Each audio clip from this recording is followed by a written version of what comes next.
Yeah, so hey, thanks for letting me talk to you tonight. I mean, I know you're super busy and stuff.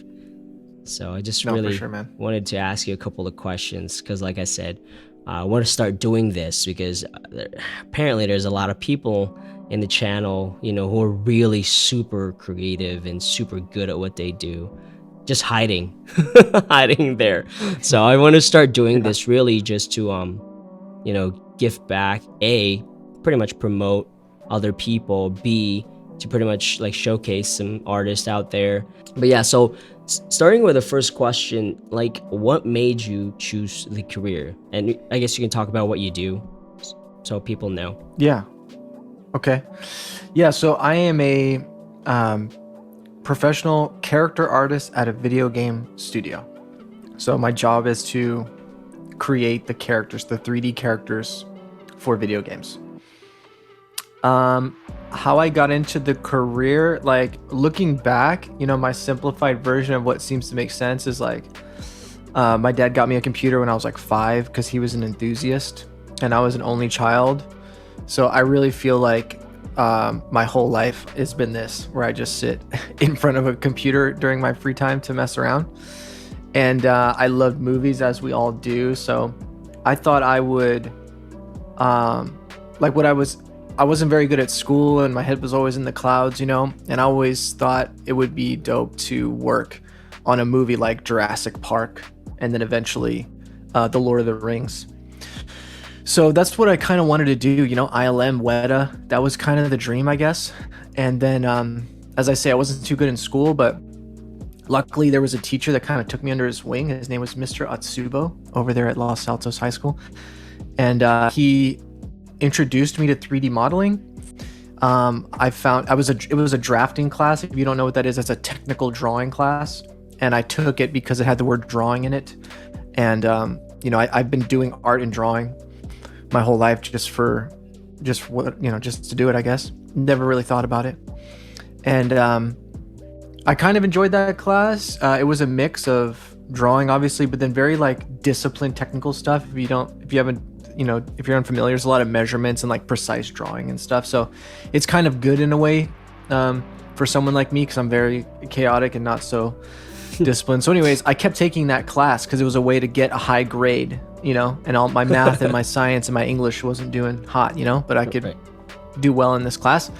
And teacher Mr. Atsubo would like move me around the class because I would talk to people, but he could tell, I guess, that I had an interest, so he would like give me things to try. And like by the fourth time I'm taking his class, he just sat me in the back of the room on my own computer so I couldn't like distract anybody. And he just let me play around with Cinema 4D.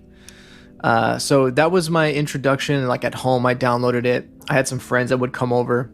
They got really interested in it. So at the time, it was just exciting. And like the first program he introduced us to was called Rhino 3D.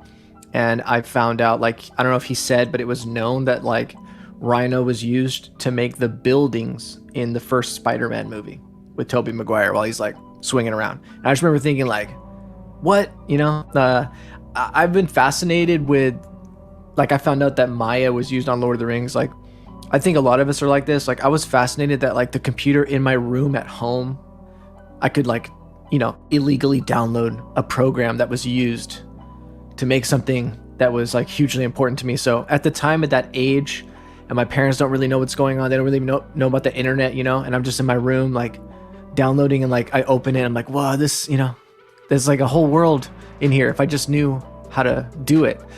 So that's kind of the impetus, I think. And so ever since then, I've been learning, dude, just doing tutorials, making stuff. Probably my first character ever was a bus trying to make Terminator 2 with his face like half melted off and everything. So that's kind of just what I've been doing, man, for a long time. That must have been 20 years ago or more. Did you I've been doing it, yeah. Did you go to college after high school? I did. Nice. I did. So yeah, that's actually, to get back to the original question, that's how I got to this career. Kind of embarrassing, but that teacher, I think he was really trying to help me like get on a better path. And he told me all about Art Center, which is a famous school out here in California, in Pasadena. And he's telling me all about it and how it sounded amazing and everything. I guess he thought I could do it. And so that gave me some confidence. I didn't know what I was going to do. I thought I would join the Navy after high school. I just didn't know just didn't care about stuff. And yeah, he was telling me about Art Center and how it's amazing. And like people go on to do these great things. And I could do more of this computer art tract. And so later my parents got something in the mail for the Art Institute. And I thought that was the same school. I was like, oh, the Art Institute, I know about this. And it was like some competition or you go do a tour or whatever. And we did it. And then my parents were essentially like, do you want to go here? I'm really fortunate, dude. Like a lot of people do not have this, but I was out and about once and my dad told me, we've been saving money since you were born so that you can go to school. Both my parents are teachers. They're public school teachers. And he said, you don't have to join the military. I don't think they wanted me to, but they were just trying to let me do what I wanted. But he said, like, you could just pick a school and you could go to that. We just want you to go to school, so if you want to go to a school, that's fine. We'll support you. And I thought, all right, going to an art school, I could do that. So anyways, I got tangled up in going to the Art Institute and later found out it's not the Art Center and it's kind of bad. And like that's cool. Later got closed down for fraud. So it wasn't the best, but it actually really worked out for me. So for the majority of people, Art Institutes is like a franchise, or it was, all over the country. It was a for-profit school, whereas Art Center is one school and they have a very high batting average. Like people that come out of there are great. Noman's another school in this realm, and Noman also has a high placement. But the Art Institute was just churning people out, dude, just taking their money, churning them out, and charging a lot of money. So for the majority of people, it didn't work out, but it really worked out for me in the core group. I don't know, just luck, I guess. But in my class of like the people that what's in my orbit are people that work at Blizzard now, Riot, Anthony Jones, Robot Pencil. I know people that work at every major studio, and somehow, it was just the right place and the right time. And at that time too, like the new console wave had come out while we were like in the early stages, like normal maps, high poly modeling. So yeah, so I thought I was going to go into VFX, and then that turned out to be like feeling like that wasn't going to be what I imagined it was. And video games kind of represented a new frontier. And I thought maybe getting in there, it could become what, because really what I wanted was to be on the crew that made The Lord of the Rings, be on the crew that made Jurassic Park, right? But if you think about it, they weren't hot shit when they did that. They were like, they were figuring it out, and there was like a frontier. So to me, games represented something like, fascinating. And I love video games. Like, again, being like a closeted only child where they wouldn't let me out, I would play games a lot, and had really like special importance to me. So that seemed cool. And so I went that track. And I also thought maybe I could level up there, learn some stuff, and then move to VFX. But later it just became, what I'm doing is just trying to keep getting better at this kind of 3D modeling. And it's interesting because it's always changing, dang, it's so different all the time. Like what I'm doing now is so different than what we were planning to do. So yeah, that's been a ride, dude, and it's been good. Ultimately, I just wanted to do 3D modeling and computer art, I think. And I feel like everything's been working out around me, dude. I feel super lucky. Like the computer's getting better, the software getting better. So it's been kind of easy to keep that motivation and that interest. We kind of talked about it at the beginning of this call, the new Unreal Engine stuff. I know that's why we're in touch, because you're playing around with all that stuff. And that's what gets me going, dude. That's what I've been doing for a long time. It's just playing around with stuff that is interesting to me, It's really cool. So the whole college thing, did it actually help? Like you or your friends land jobs, or how does that really work? Because just explain that a little bit, because that's like one of the questions I get all the time is like, what does it actually it's a common question. It's a common question. I'll try to answer the question, and I think the intention of that question, because I get it too. So first, I'll speak for me. For me, it was good, and it was worth it. It's almost $100,000. It's my parents' money, so I guess they'd have to answer that question. I know a lot of people that had to go into debt, and they're going to be paying it off till they're like 40. So they might think it's not worth it. two of the rock stars that I was in the orbit with, Stephen Oakley, who's at Sony Santa Monica working on the God of War games, and Anthony Jones, Robot Pencil, who's, you know, kind of like a freelance king. Both of those guys dropped out. They were like, we don't need this, you know, like they got good, and then they were like good enough to get a job, and they're like, let's just dip out and like save tens of thousands of dollars. So that was probably a good move, but ultimately for me, it was worth it because I met people like this, and we would like, you know, we would hang out in the computer labs after school and just try to. I think we were just all genuinely passionate, and we're all interested in different things, but we definitely all had passion, sharing information, you know, it was competitive, but in a friendly way. So I think we had a good vibe, you know, I mean, I've thought about this in retrospect talking about it, and I think that's doable today in things like Discord, just different online communities. If you can get together in person, that's great too. But at the time, like online classes weren't being taught by like industry people. Gnomon DVDs were a thing, and you could rent them from the library at that school, and that's what I did. And then and we were all just trying to get better at home, and then in these computer labs. And like those two people I just mentioned are 2D artists, right? And I'm 3D, but we would have these big philosophical talks and then talk about design and characters and what's cool. And like, I guess we were refining our taste, and they were trying to get better, you know, the 3D modelers were trying to get better. So it was a special time, and I think that made an impact. And then later on, like I got hired, or I got tapped, you know, by people I went to school with. They would contact me, like Oakley would contact me and say, hey, we're looking for a character artist. You want to come in? And it just is a cool idea to go work with your friends. So, you know, we've been doing that, going around the industry, hooking each other up. So anyways, that's my personal experience, but it's unique. And I think the impetus of that question when someone asks about going to school is, I think, whether or not they're really consciously thinking about it, I think they're kind of equating it to like, can I go to a place and pay money to externally solve this problem of I want to be a professional artist? And that is not true. And I think it's less true now than it was, but it wasn't true then. Like if you have a degree, it doesn't matter. And it all comes down to your instructors. Like you're going to have different instructors than I have. So just because you're going to an institution, it doesn't mean shit. But like, you know, it's confusing because people have grown up in our society thinking like, you know, they've been told, if you want to be a doctor, you go to this doctor school. If you want to be a lawyer, you go to this lawyer school. And then you memorize this stuff, and then you get a piece of paper that says you're that. But that's not how you do the art thing. Because what really this all is competitive art. So it's more like acting or sports or something. It's sports where it's like sports, but the playing field is more level. Like you don't have to be tall or buff. It's all like a mind game, you know. But there's only so many jobs, and so they're only going to hire so many people. And to get those jobs, you have to stand out, right? You have to appear as though you're more valuable than other people. And school has nothing to do with that, really. Like all the things I mentioned that were important to me is the people that I met, the relationships I still have, the motivation I had while I was there. That is agnostic from what the school was teaching. I did have some standout professors. I think one of the most important ones for me was this guy named Alan Emmerich, and he taught game design. And I still feel like some of the game design stuff that he was preaching about, and he was an old school pen and paper designer from like back in the days. Like he went to like the original, you know, E3s and stuff and games cons and stuff like that from way back in the day. And so his principles are like rock solid. And that was cool. Anyways, so there were some cool experiences with instructors. Absolutely.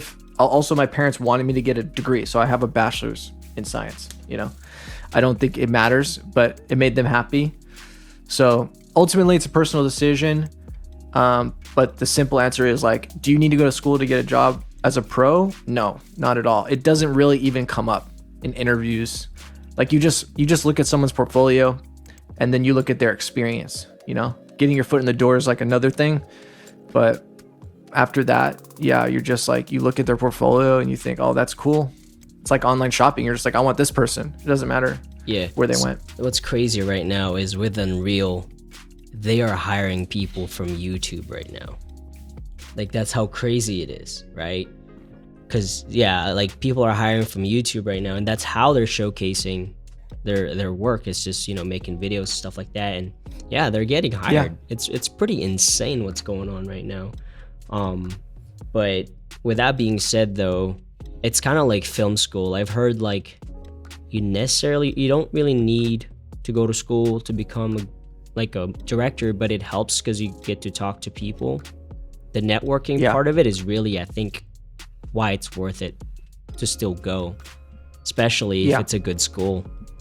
So definitely agree with you. Networking is important. As I say, you might be able to do that, probably not as good, maybe, arguably, but you might be able to do that in the online communities if you're active and you're cool. Like when I was coming up, Polycount was huge. It was a forum, and forums aren't really a thing that much anymore, but like Discords are a thing, and like you can jump into voice, and I have my own Discord, and we kind of talk, and I think you could have sort of a community like that.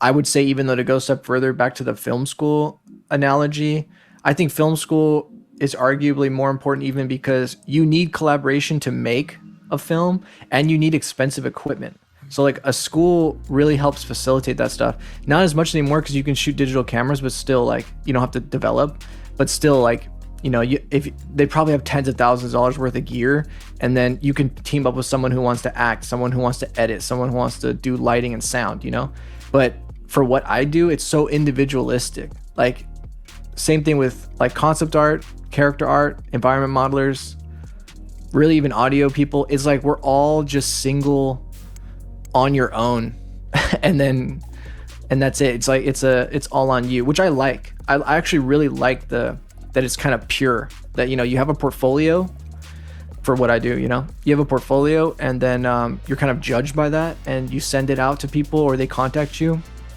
and that's what starts the conversation. So as you build more work, you build the portfolio, and then it kind of goes from there. And it doesn't matter what you look like, or your age, or where you lived, or where you went to school, or what degrees you have. So I like that. It's kind of less political, honestly, in my opinion. Yeah, and you don't necessarily have to rely on other people to finish your work. And that is, so I started my channel as a filmmaking thing, but towards the end, I started to realize I really can't do it all. Like, you're gonna have to be the camera, the audio, the light, the cinematography. It was impossible, man. And that's why, like, last year, I think it was last year, I was really like almost done with the channel until Unreal Engine came out, and that kind of changed it, because now, again, like you said, I'm by myself. I can do everything here, aside for the talents, of course. I'll need voice or something, but I can do everything if I need to. So that's pretty exciting things, and I don't have to wait. My idea, and I think that is the biggest thing for me with Unreal. Obviously, right now it's fairly new, so I'm still waiting on clothes and environment, but I can actually tell the stories that I wrote 5-10 years ago. Like I don't have to wait for money. I don't have to wait for a camera. I don't have to wait for anything. I mean, just obviously, exactly. It's in beta, but I'm pretty sure it's gonna get better from here. So that's what I'm excited about, is being able to tell all the stories I have without having to wait for budget and all that stuff. So that's good, man. I think you are getting in on the ground floor of the public version. Like they've been doing this stuff on like Mandalorian and other productions, and they've been doing it behind the scenes for animatics, but like now the filmmaking tools are becoming more public, like tested enough to do it.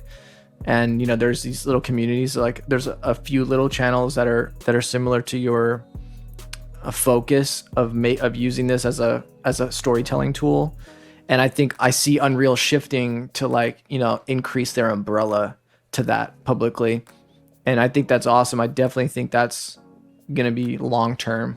So yeah, now's the time. If, since I'm this game guy, and that's what Unreal Engine was built on, doing games. Obviously Unreal is a game. That started it all. And when I went to school those 15 years ago or whatever, they were teaching Unreal Engine. That's what you were doing. And now, since then, by the way, at that time it was $10,000. So when I was in school, to make anything with Unreal Engine, it would cost $10,000, and which was actually a deal.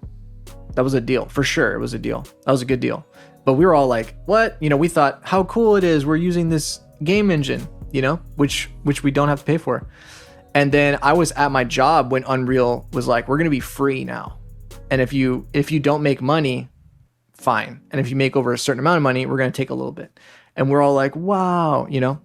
And like Crytek that makes CryEngine the next day announced a similar deal, which was kind of funny because they must have been like, oh shit, we got to do something. So that might have been 10. Yeah, it was a long time ago though. Crazy. Yeah, that might have been 10 or something like that. 8, something like that. Yeah, and then it became free. And since then they've improved it. Now you don't have to pay Epic anything unless you make over $1 million, dude. So you're using the same thing that they're using to, you know, to make, I mean, maybe Fortnite's not a good example, but you know, some great games are using Unreal Engine. You know what I'm saying? And Mandalorian, there you go. Okay. And yeah, I told you about how I was excited, you know, to at the time I stole Maya, you know, I don't need more, I pay. Okay. But back at, yeah, that's still, yeah, I got a little indie license, you know? But yeah, at the time when I pirated Maya, cause I heard it was what was used on Lord of the Rings, which is my favorite thing. It was $7,000 to have Maya.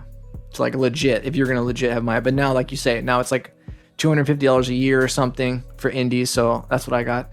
So yeah, anyways, like I say, dude, things have been changing around me, for what I'm doing. And then, yeah, for your interests, like, Unreal's growing, dude, and real time is definitely the future and all different kinds of things. Like, I don't know if you saw too, but they rolled out their actual like light tracing, path tracing renderer in I think 4.28 or something, and that's what I'm kind of all about in my side projects, because you know I do real time all the time. That's my job, so I get really into the nicest renders you can do. You know, I think that's fun, and that's got to be the future too, dude. Like everything gets better. I don't know where we slow down or stop, but if you just plot out like what's been happening, eventually the path tracing stuff is going to be like real time. And then you're going to be, you know, I mean, do you know much about what James Cameron, you must know, right? What James Cameron was doing on Avatar and now all the other avatars, like how he makes those movies? Oh, no. I had no idea. No. Well, it's kind of cool because he was obviously he's always revolutionary, but people you would appreciate it because of what we're talking about right now, making films with Unreal Engine. But when he made Avatar 1, which is 10 years ago now, people weren't really doing what he was doing. It's so much like the Unreal stuff. So, you know, there's a lot of benefit. Obviously, he's an auteur guy, right? He's a writer, director, and he's like a hands-on control freak guy. He's always been like that. And Avatar lets him do everything. So what he does is he has the actors come in and they perform it in space. So he's just there, no cameras. It's just all motion captured, and he's recording the faces, he's recording everybody, right? And they just do the whole movie like that. They just do all the scenes like that. And he blocks them. So all the actors are in, they're doing everything. Then they go and that's it. They're done now, right? Then he by himself, maybe one other person, I don't know. But he just goes in every day after that, and he has a camera in the motion capture stage, and he just goes around filming it.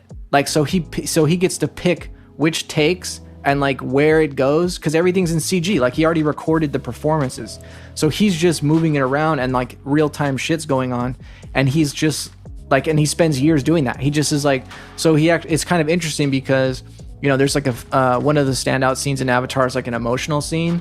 And even though there's multiple coverage, it's one take, which in live action would be impossible.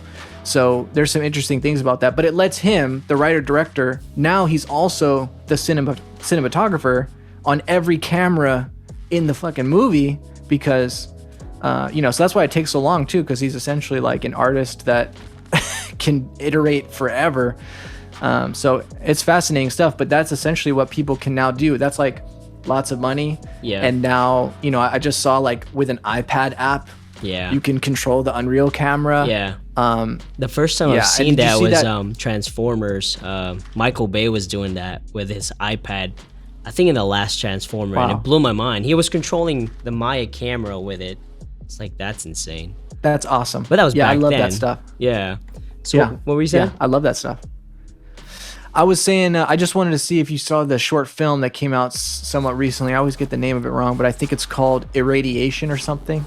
Yeah. They're Yeah. actually featured as well. Yeah, I recognize the environment they use because it's one of the ones. Yeah, it's all store-bought assets. Yeah. Yeah. It's pretty good. I think it's so well done. Yeah. So that's exciting to me, that kind of stuff. That's what I think is the future, you know? Yeah, but that's really what I want. You know, Love, Death, and Robots, right? Like, Yes. that's my goal, man. Like a 20-minute, just a bunch of 20-minute short films. But right now, I'm just really testing small things at first. You know, 1 minute, 2 minute, 3 Yeah, minute. that's good. And then That's good. scale it up later, because I mean, Yeah. like, again, you know, trying to do it everything by myself, it's still pretty crazy.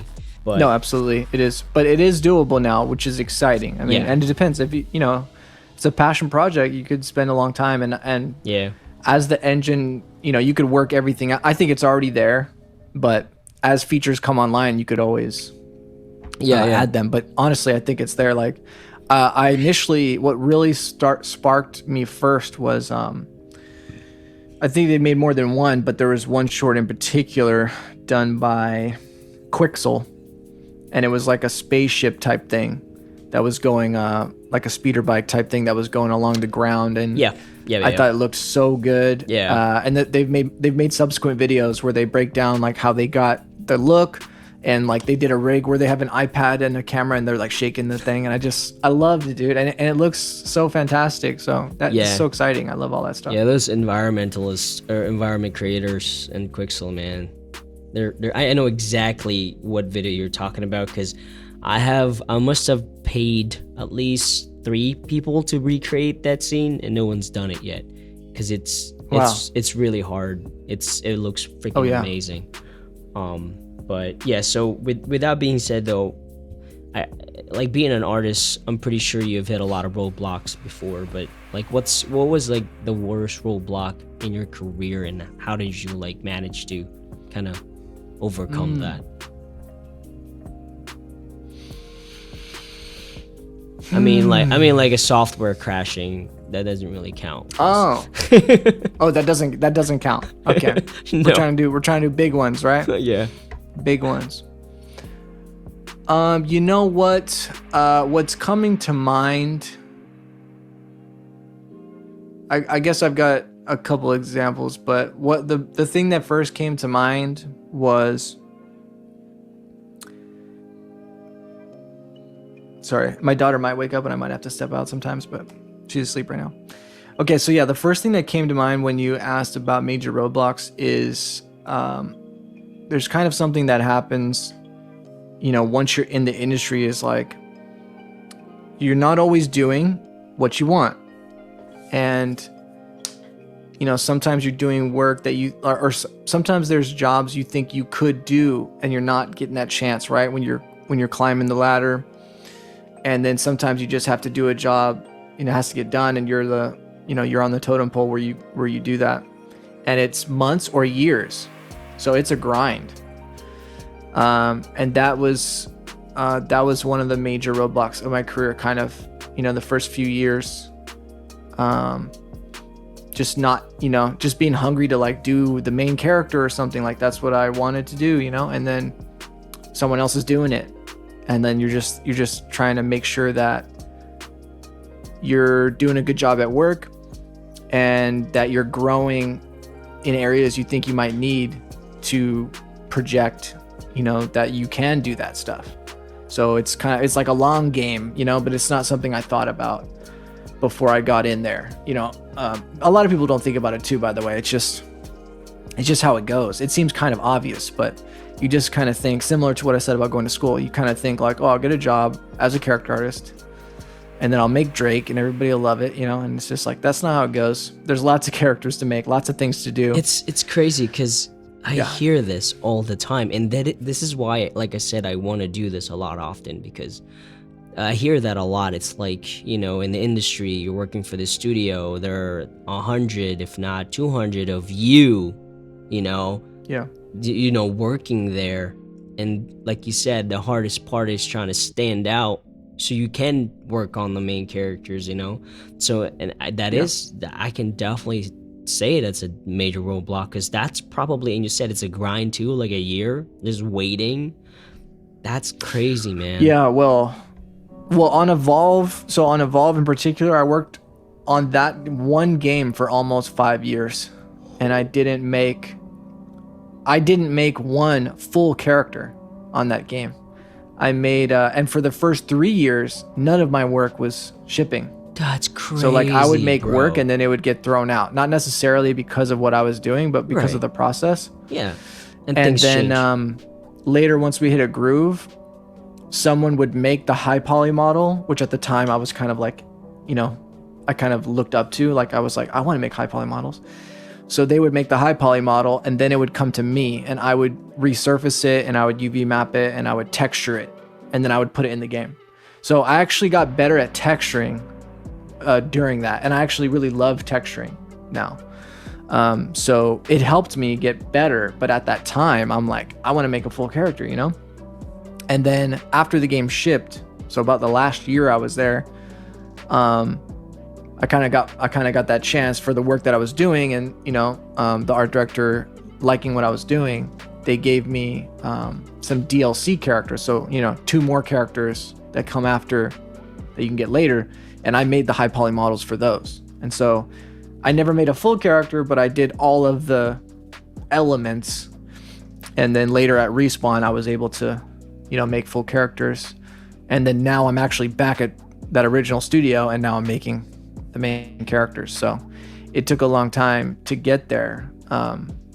So it was a grind in that way, but I got there. Yeah. That's good information. And again, like I said, hopefully people watching this would kind of get that insight, because you really wouldn't know, you know, because you would think, like you said, I was gonna go to school, get a job, and just be the dude, you know. But yeah, that's crazy, man. And again, knowing that ahead of time is probably a good thing, because you know, that's a long time, man. 3 to 5 years to work on one. That's a lot of commitment. Yeah. It's good to set expectations. I think it also fostered a healthy, well, now it's healthier. I think there was like some burnout, honestly, you know, early on. I think it's a lot to do all that stuff, and when you're not experienced, but through that, those challenges, I think it made me just more confident, and you know, just having to rise to that. So now it's not such a big deal, and now I have a healthier relationship with work outside of work, you know, just having fun and staying sharp, and trying new things, getting satisfaction in different ways that I don't get at work. And also because I needed to make sure that I didn't rely on the studio work. I'll give you another quick example about something that I think is unique. So this is what I'm imparting to people. And if you're interested in games, okay, it's just crazy. AAA games is crazy business. AAA games is also rare. AAA games just means big business games. It's like tent poles, you know. There's like a handful a year. They're like $70 million or something, and they're big, right? But the business is crazy, all those deals and what happens behind the scenes and stuff. And like I say, I worked for 3 years, and I remember thinking, like, I was at the studio for 3 years. That was my first major gig, and I remember like realizing that none of my work would be in the game, and I told other people, and we just joked about it, and I just thought it was so funny. It was like a dark humor type of deal, and it's just throughout the process, like it was just, the game has changed in such a way that we don't need these things anymore, and we need these things. And so like my experience was like, oh, we need this thing, you know. It's like the film trope, the hurry up and wait. It was just like, oh, we need this thing, and then later it's like, oh, that got cut, and you're like, what? So I think it's important not to rely on that stuff. And so like my big example that I still think today is kind of fascinating, that I think people on the outside of games would never realize or think about, is I worked on a game for a few months, and other people there worked on it for like a year. And then from the top brass, we hear like the studio's going to shift directions. The deal's not going to work out, and we need to do this. You know, it's better for the studio. We're going to do this. And so contractually, we have to delete everything. We can't have anything exist, you know, like it can't leak out. And we, you know, that's just part of the business. It has to be deleted from the drives. There's no saving it, right? And so it was like on a Friday. And so they were like, so that's it for today. And then we'll come back. We're going to take some time off and then we'll figure out what we're going to do later. And so some people went home and then a lot of people just stayed and they play tested the game that they had been making and just like drinking beers and shit and just having a good time playing this game that then got deleted and nobody will ever be able to play it or see it or anything. And I just think that's kind of amazing. And that's, that really only exists in games. And that's what I mean about it being important to, if you're doing what I'm doing, because if you work for 6 years and your portfolio is what gets you hired and everything. It's like all your public image value or whatever, for getting jobs. So if it's only made up of pro work, it's another entity that you don't control. Who knows how long it'll take, what kind of characters, the genre, or if it's a main character or whatever. So that's why I think it really made it concrete for me that you got to be making stuff outside to accompany it, to also help steer your career, like if a studio specializes you, which is common, then your portfolio is going to look specialized. So then other people are going to ask you to do that thing. That's because that's the image that's in your portfolio. It's like, oh, you're the person that does this. And that might not be what you wanted to do. That's just what the job that was given to you. So it's important to, just like probably with filmmaking, like making the types of films, the types of stories in the style or in the, in the subject matter that you're most interested in, because that leads to more work like that. That's how it all works. People aren't going to make mental leaps. If your portfolio has a certain image, that's what they're going to want. They're not going to be like, oh, why don't you do this completely different thing? We like all this, so we think you could do this completely different thing. That's not what happens. So it's good to supplement it and try to help steer, the ship in that way. That's a good tip, man. Like I never really thought about that, because that's a good point, because let's say just because you're making this for this studio, but that's not what you enjoy, you might want to start making that on your free time, because that's going to be what people are going to be looking for. So that's a good idea. So I guess your portfolio now is more like mixed now. So you have some for work and you got some personal as well. Yeah, it's mixed, and it's also mixed of like different kinds of characters and stuff.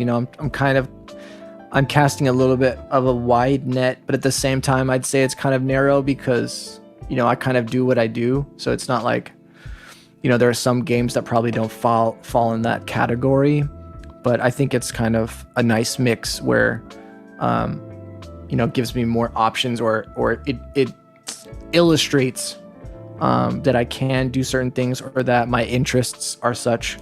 So yeah, I think it's better that way than if it was just pro work. It's also more. If it was just pro work, it might be half, right? Maybe less than half of the amount. Yeah, it's crazy because I first ran into one of your models. I'm on Artstation quite a bit now. When I started Unreal, that's where it is. Yeah, right. That's where I usually go because, like I said, for metahumans, we don't really have like references, right? So I would go to Artstation because I know there's so many creative, amazing artists there. That's where I go for reference. Like, okay, so what should a CG model look like? And I think I ran into your first Cyberpunk Girl. Do you have a name for that? I don't know if you did, but I think I just called it Cyberpunk Girl. Probably. Yeah, I thought. Yeah, so that was the first one, and that model really frustrated me because it was so freaking good. So like, I would go back to the MetaHuman creator, and I would be like, okay, so what makes it good? So I kind of like used it as a reference because it's amazing, man. Like Flex is good, like the new one you just made, but actually like the old one you made. How long did that take you to make? That one, the first one, took me about 2 to 3 weeks of nights, and actually one of those weeks was like a vacation, and my daughter was young enough where she would sleep like a lot, and I would just work on it. So I got kind of obsessed because I was trying to think of my next project, and someone mentioned, like one of my friends, it was probably in a Discord, someone mentioned like, if you did the Cyberpunk Girl, you could drop it on the day that Cyberpunk comes out, and I was like, when is that? And I googled it, and it was 2 or 3 weeks away. So it like gave me like a time pressure and like a date. So yeah, so that was the impetus of it, and yeah, I did get it done in a relatively short time for me. That's pretty short. But also it's a good example, like I don't want to bore people with too many nerdy details, but that's something that I made that I'm interested in, and it's using workflows that I'm comfortable with, and some techniques that I wanted to try. And all of that stuff, not all of it, but almost all of that stuff is not how you would make a production asset. So that's what makes it shorter. Like if that was for a cinematic or a game, it would take me like 3 or 4 times as long. And that's what I would do for pro, that's what I would do for pro work. And so it's not as fun, and that's why it's a job. But for fun, I just like cheated, I just know how to do stuff that makes, because ultimately, if you really think about it, those models are images. Yeah. That's what I'm posting on Artstation is an image. Right.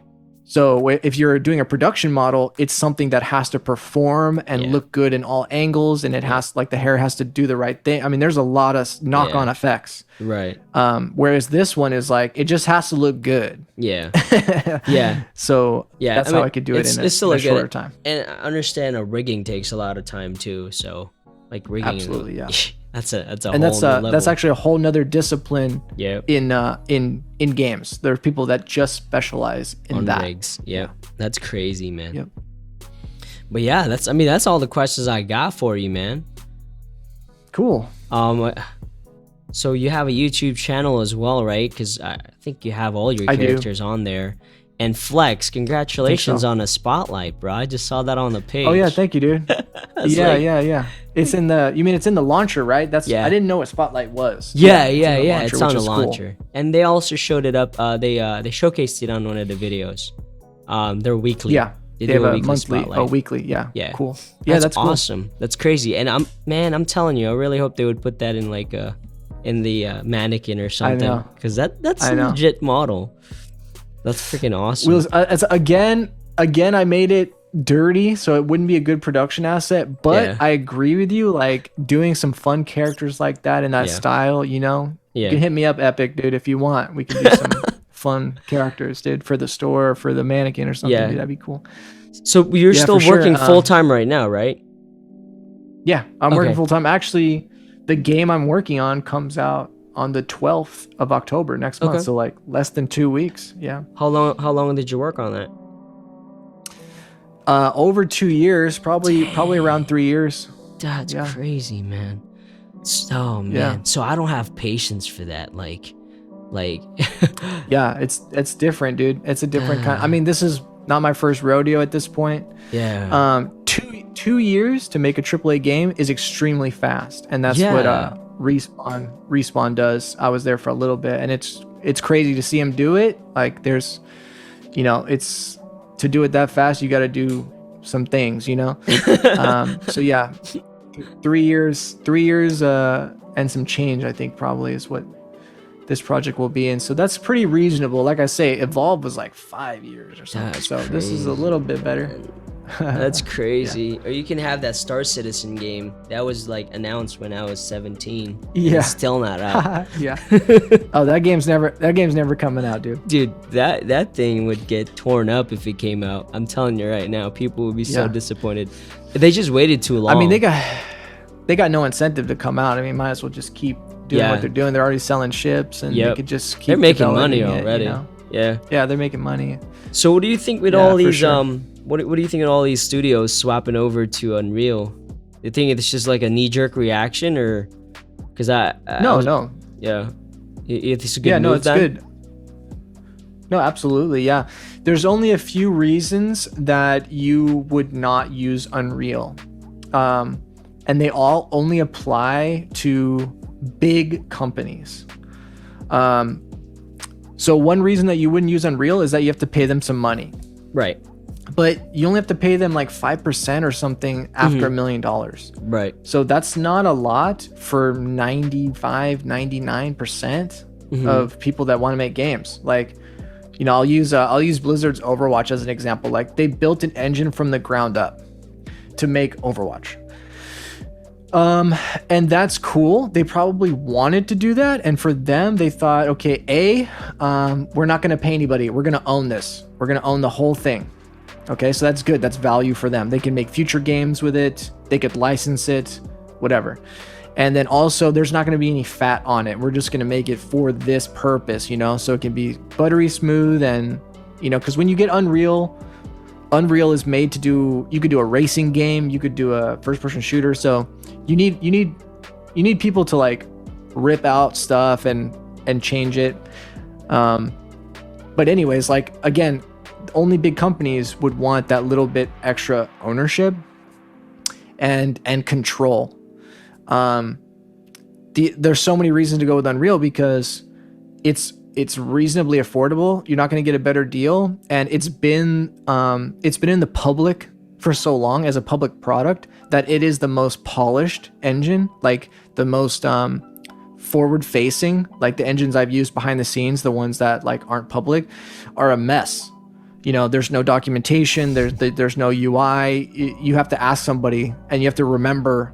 It's craziness, dude. And then once you go to another studio, it's all gone, right? Ugh. But Unreal is like a product. So you can look at YouTube videos, you can look at documentation, and then you can hire developers that have that experience. So like I said, if you wanted to make a big game, you use Unreal, and then you can hire all these experts that have used Unreal, and then so they can help change the game to what you want. Whereas like if you're on the Overwatch engine, people have to ramp up to that. They have to learn how that works. Yeah. So there's a million reasons to go with Unreal, and it's here to stay for sure. And I think it's so exciting. Like, for my kids, I have two. I don't think they're going to be interested. I mean, I'm hoping they will be, but the tools, man, just think they don't have to rip it.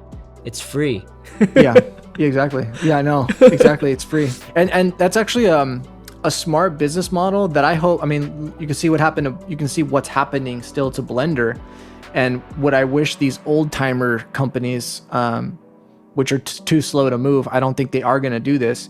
But that's how Unreal got this good. That's how we're at a place now where there are so many experts, and you can make The Mandalorian on it, and you can make a video game, like the top selling video game of all time.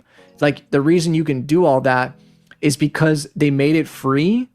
So people got it and learned it, and now it's grown. And now it's this epic thing, whereas like everything else has this pay gate.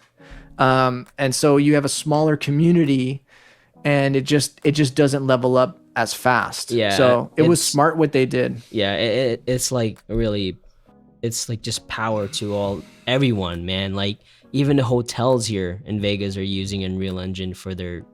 Holy shit! Really? Yeah. Oh, for the games, you mean? No. For their displays, they had I think. Wow. Yeah, that's how I know it's just everywhere. That's crazy. Yeah. So it is definitely here to stay, and it's super exciting. I mean, it's crazy what they're doing with it. It's amazing. Free. You don't have to pay anything with the metahumans. I'm hearing rumors it's about to be bananas whenever the metahumans actually come out for real. Yeah, that's another reason, by the way. I mean, one of the many reasons, even without metahumans, it'd be the way to go. But then now again, smaller companies, everyone except the big people, you get access to these photoreal people that are rigged, that are really good rigs to do great animations if you want. I mean, the only thing stopping you is your own skills with animation. You don't have to make the assets. Yeah.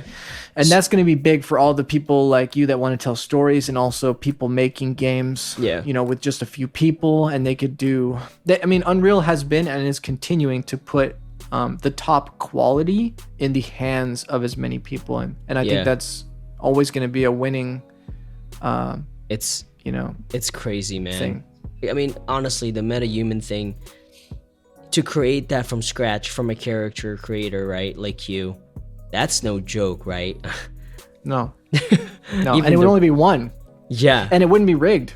Right. I would just be able to make the model. Yeah. And then the model would be like that. If you were like, I want to change the hair color or change the hairstyle, I'd be like, all right, that's going to take me 2 weeks. Yeah. And then that's why a rigger would have to make the rig. It's a really good rig too. Like, I think that's the thing that people don't get as much because you can't really. Yeah. You don't, But yeah, I mean, there's a lot of things going on in that rig that make it even better. Yeah, I mean, I used 3ds Max when I was like 17 with bipeds and stuff like that. Like, I don't have to worry about that. Just say there's a retarget tool. Awesome. Put them in A pose and we're done. So that's kind of fun. So what's this game that's coming out in 12 October? It's called Back 4 Blood. Back 4 Blood. Okay. So Left 4 Dead. I was actually I played the beta. So like the Left 4 Dead. Oh, cool. Yeah. You played the beta. That's cool, dude. So yeah, nice. That's Unreal, because I don't think Left 4 Dead was Unreal. Yeah. It was? No, it was Source Engine. No, Left 4 Dead was Source Engine. Okay. Yeah, no, I love the game. Probably gonna buy it. It's gonna be awesome. Cool. Yeah, I love zombie games. So, but yeah, brother. Nice. I appreciate it, man. All right, I'll dude. see you later. Well, thanks again. Have a good night, dude. Yeah, man. See you later, and good luck with everything. And yeah, nice to meet you. By the way. Talk later. See you. Yeah, nice to meet you too, dude. See you, man. Peace. Peace.